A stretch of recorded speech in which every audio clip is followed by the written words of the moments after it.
countless men that helped with the American Revolution. But men weren't the only ones who worked to free the colonies. Women helped with the Revolutionary War too.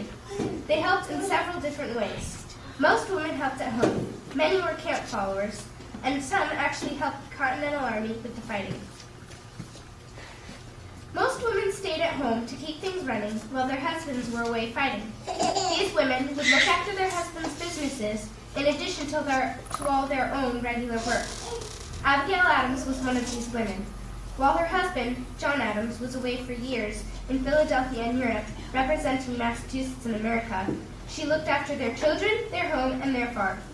She also gave her husband advice in letters on government decisions and told him to remember the ladies, which meant to include women's rights in the new government. She eventually became our second First Lady of the United States. While most women stayed home, many others followed the military around. They were called camp followers. Women and children would become camp followers if they wanted to remain with their husbands or if they lost their homes. Some of the camp followers would help the army with cooking, cleaning, and nursing the sick and wounded. Many of these women were paid for their services to the army. It has been said that as many as 20,000 women traveled with the Continental Army during the war. During the winter, Martha Washington, George Washington's wife, was a camp follower. She would visit the sick soldiers to encourage them, and she would often take charge in making meals. She didn't like leaving home, but she did it out of love and devotion toward her husband. She, of course, became our First Lady.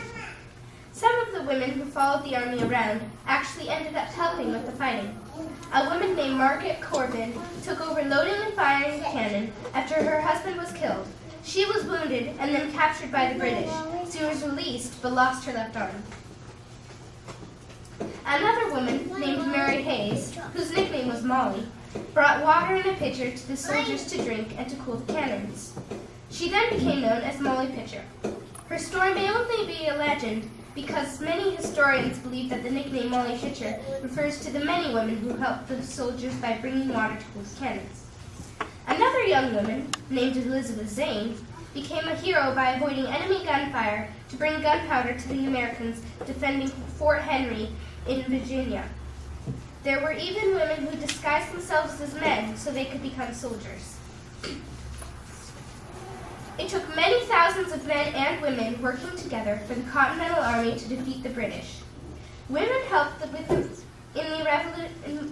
in the American Revolution by staying home and keeping things running, by following the army and helping out, and even, sometimes, by fighting. I am so thankful for the women who sacrificed so much that we could be free today. Thank you.